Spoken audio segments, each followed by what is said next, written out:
what jumped out at me there was when you were kind of talking about your approach at speaking to people that are, let's say, in the life, or that are on the verge of, even, because I always remember a conversation that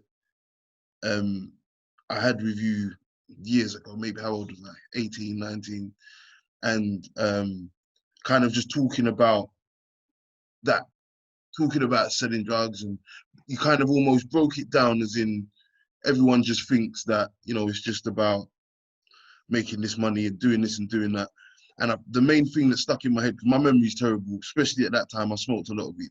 So, but at that, what I definitely remember was you talking about having to have the money saved to cover your legal expenses, and having, if you was to, what's the most that you can get for this crime that you're doing, and making sure that you've got enough saved to cover you and your responsibilities for that time. And these are the kind of things, especially at that age, and at that level of, I don't know, stupidity that I was at that age, let's say.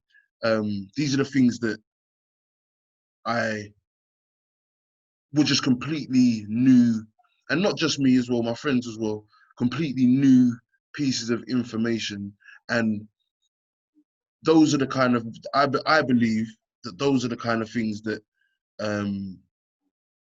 affect young people, because I know for myself, I wasn't really trying to hear nothing from nobody. Like, you lot were all old people, you lot didn't know nothing. So anything that you're saying to me is coming from the 80s. But that's something that wasn't judgmental, it wasn't looking down your nose, and it was beneficial if you've got any sense. And I feel like that's something that I've always respected about your. No, we call that DD for B, because that's drug dealing for business. Mm-hmm. Because most guys, the reason they get into drug dealing is to prove their manhood. Mm-hmm. And it's like, oh, I can do this, I'm independent and this and that and whatever. So understanding that, you see, what one of the key things you have to understand is about violence. Mm-hmm.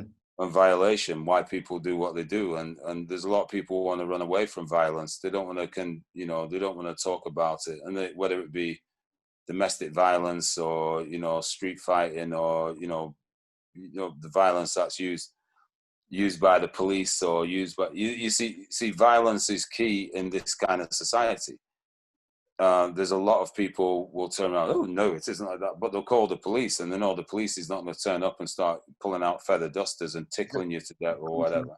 Violence as well. Yeah, they're going to take you out. Ultimately, they'll take you out if that needs to be done.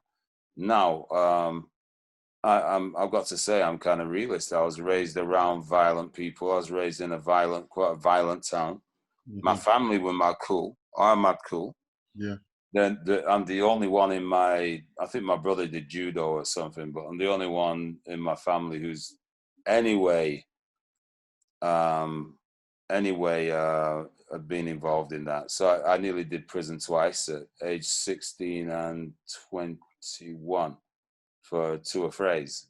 Mm-hmm. But but by the grace of God, that didn't happen. But I know what my inclinations were, and I know that there's certain people I just don't like. I don't like the way certain people do things. Mm-hmm. So I'm not gonna be one of these people who's gonna be saying, well, yeah, sit down and let's have a cup of tea and discuss it. Even though I can say I ended up doing sessions with guys where they want to cap each other, and I was talking them out of it. Mm-hmm. And I averted the shooting of one of the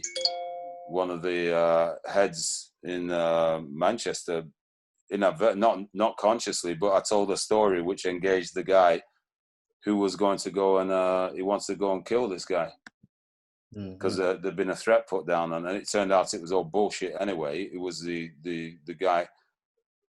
guy's stepdaughter had been lying. Mm-hmm. And accused him of being a nonce and whatever. But I just happened to speak the right story and avert it. So I've got how can I put it? All kinds of experiences that you know, all I ever wanted was people to get a fair opportunity so that they can be shot on from the same height as everybody else in society.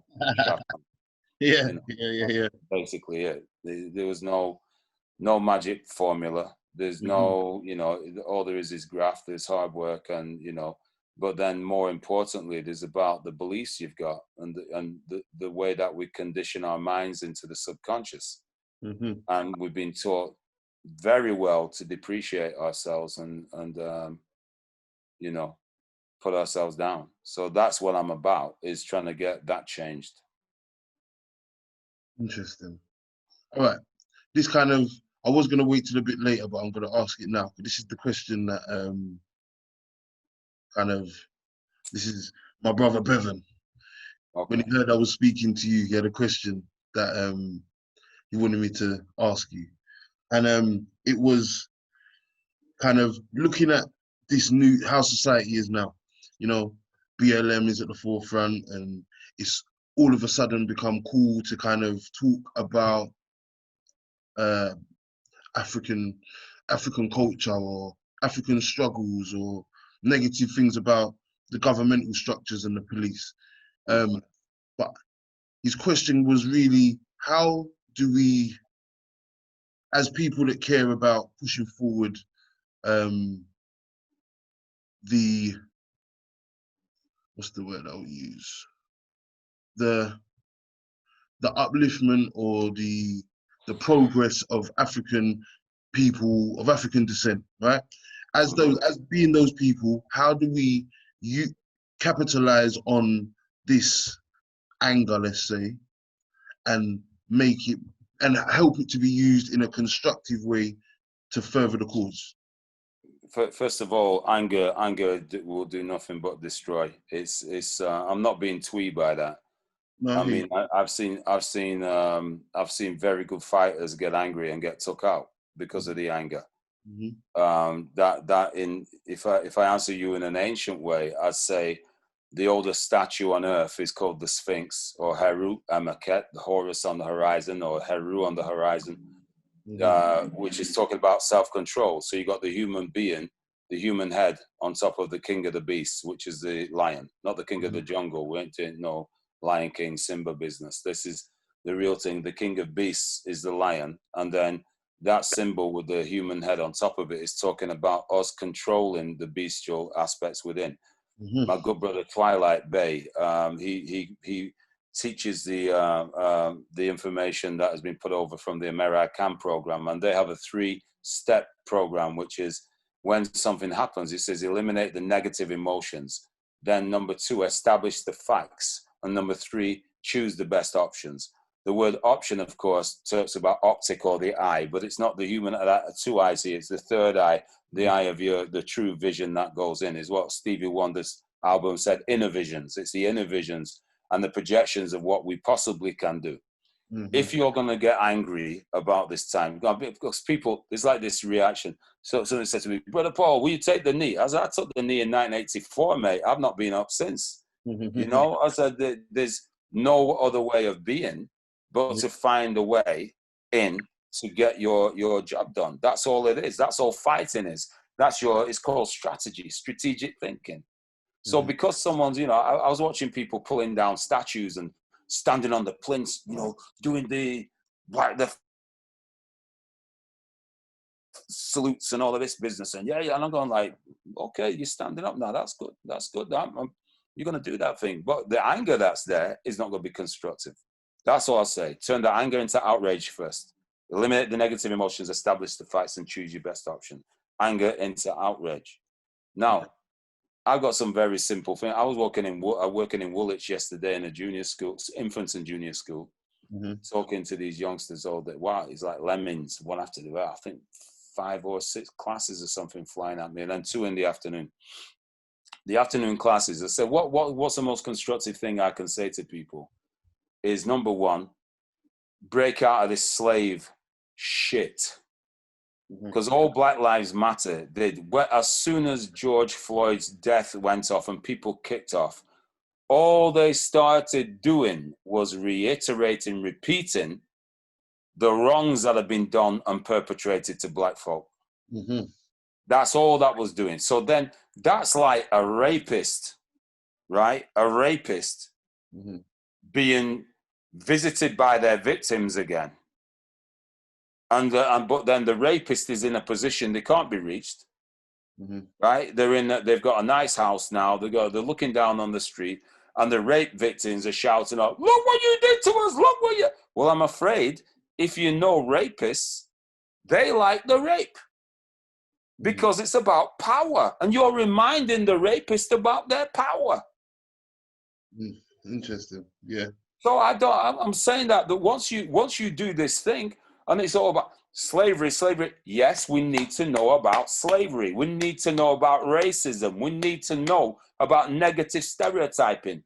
But then we've got to be saying, how is that affecting us, our opportunities, and the way we behave in-house and to others?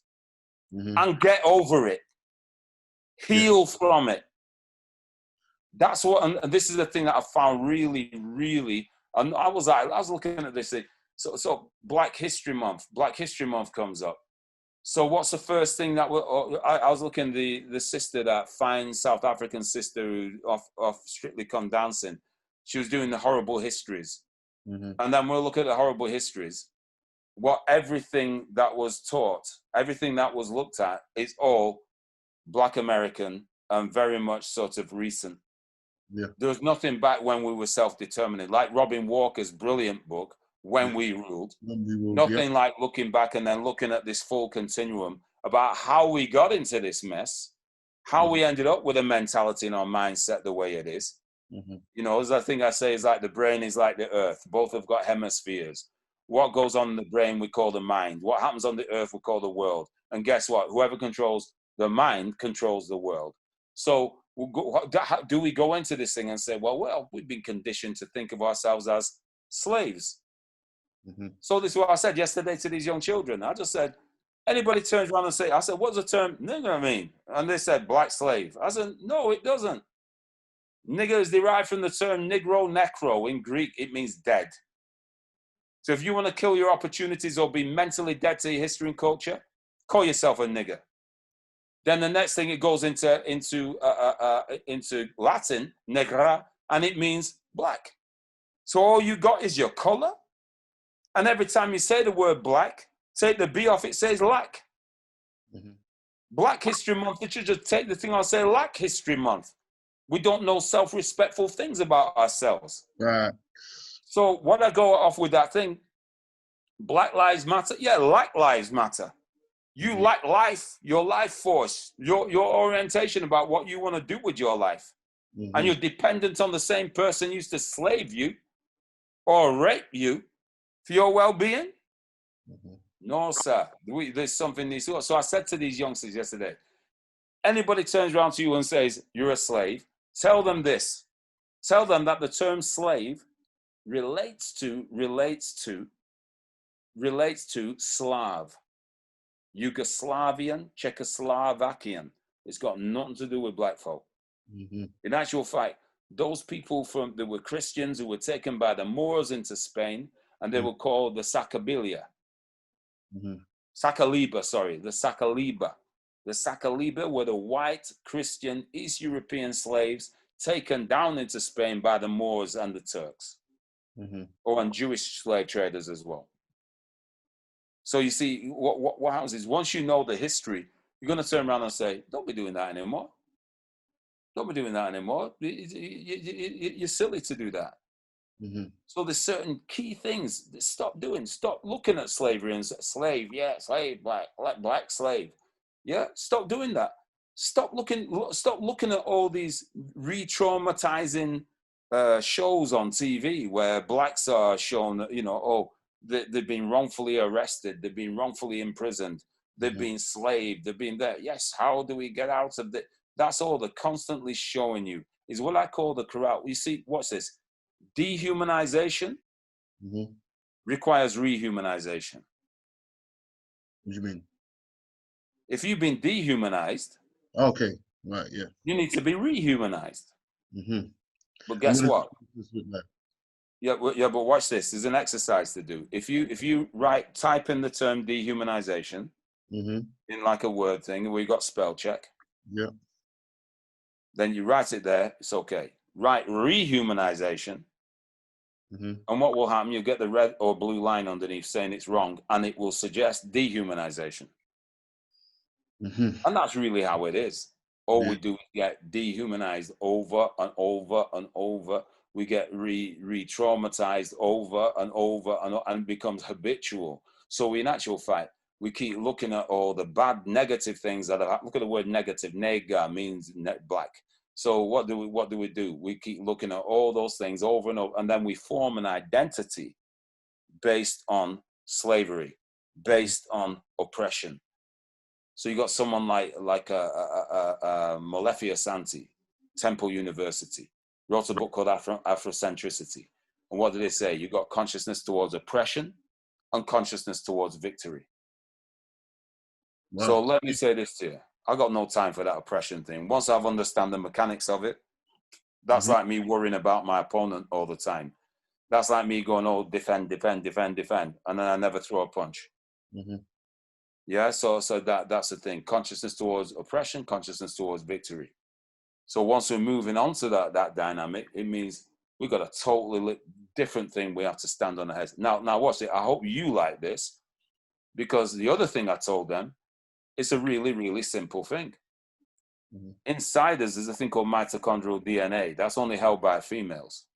It's what we call the mother principle, or the golden thread. That golden thread goes back through the age of Pisces, back to AD 1. It goes back into the age of Aries, which was before, going back to 2150 BC. It goes back beyond all these great ages, like we're entering the age of Aquarius. The part of us that survives is the golden thread of our mothers. But instead of celebrating that, what do? We turn around and we deal with history. All these facts and factors of how we've been oppressed and how we achieved. Oh, yes, William B. Purvis made the fountain pen. And oh, yes, and we did the first operation in the human heart. And it wasn't Gerhard Rein in Germany. It was Daniel Hale Williams in Chicago. And so we end up with all these arguments. Oh, yeah, really interesting facts, right? But then the very essence that's there, key to our liberation to when we were free, is our mothers and our daughters, our sisters. It's right there. It's the golden thread.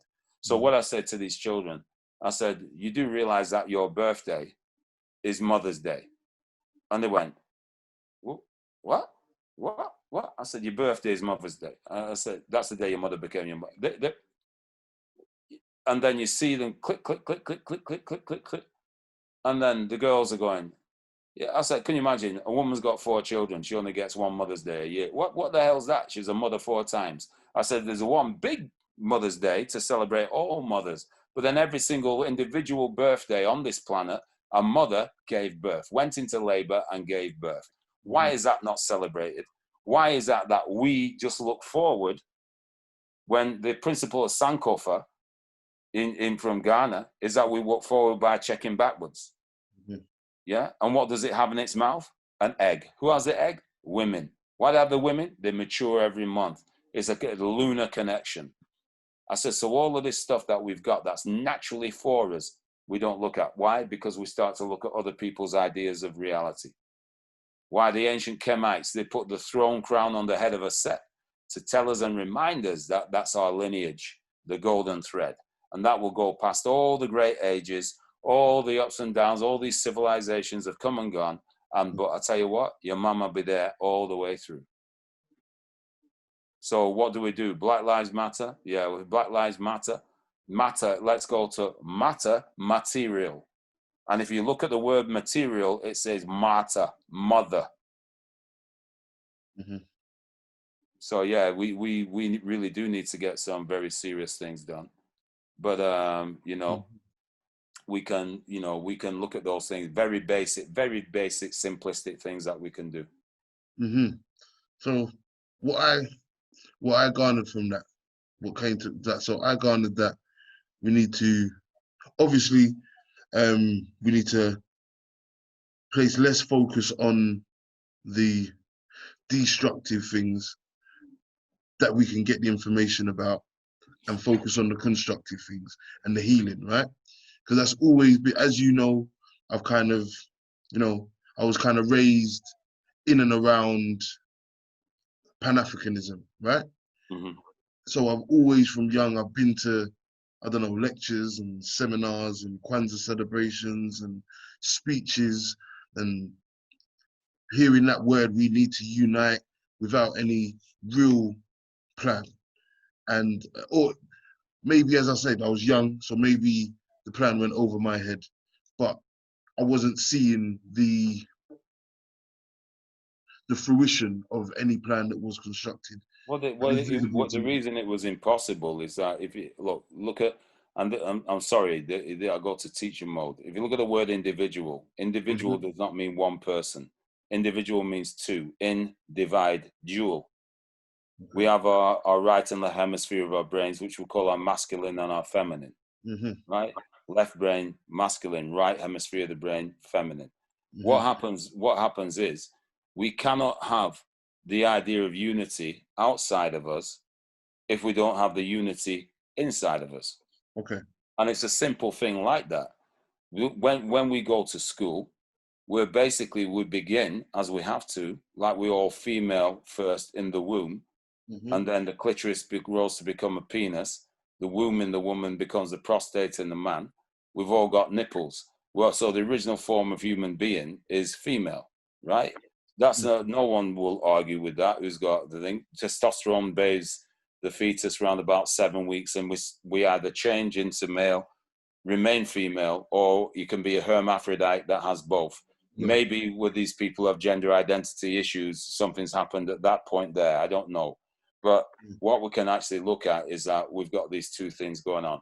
But then in our minds, instead of having this symbol, which is what we have in the the kung fu world, etc., where the feminine left hand wraps around the masculine right hand and then guides, what happens is we basically have had this removed from any form of respect, leaving this to run round and do all the destruction it wants to do, right? Now, until we get that sense of understanding about how the brain hemispheres operates, about how our minds operate, how we nurture the power of the subconscious mind, which is mainly the right hemisphere. What happens is, if you listen, there's a book called The Power of Your Subconscious Mind by Joseph Murphy, old book, written by this old white dude, Christian based, but open. He was open to all kinds of esoteric information from the world, from different cultures. Right. And what it says is the right hemisphere, your subconscious, cannot differentiate. It does as it's told. So there's this thing about being the master of your fate, the captain of your ship. Think about a big ship. The people in the engine room don't know where it's going. They just stoke the fires, make the turbines roll, and then the guys on the bridge at the top, they're the ones directing it, steering it, and the captain's in charge of where the ship goes to, right? Simple as that. Well, that's like our own destiny as well. And if you keep dropping bombs into your subconscious mind, telling yourself you're no good, telling yourself you're ugly and unusual, which is like I was, telling yourself, it means, like I got caught out at a friend's funeral where I was there with my son, who's like 11 years old. And then there's me, Mr. Ugly, Mr. Unusual. And I'm standing in this room and there's about 8 women I've done a thing with in there. And this ain't a big city or anything. And I'm going like, wait a minute. And then if you put a gun to my head, I'll be there saying, well, no, I'm not, I'm not, that wasn't me. But then my thought seeds that I had put into my mind, right, were telling me I was ugly and unusual from all the drama and all the victimization I got from the white kids growing up. So, no one, and in fact, you can, someone can tell me, oh, P, you're handsome, or that, and I'll go, yeah, okay. And I just dismiss it. I can't hear it. I can't tell you, P, you're a nice guy. You've done a lot for people, and oh yeah. And I'm like, what? Because of what was put in early, I'm 61 years old. I'm still coming to terms with all of that stuff. So this is, so imagine if you're watching negative stuff all the time, listening to negative lyrics, watching negative films. Well, what effect's that going to be having on your subconscious, your unconscious? True story. So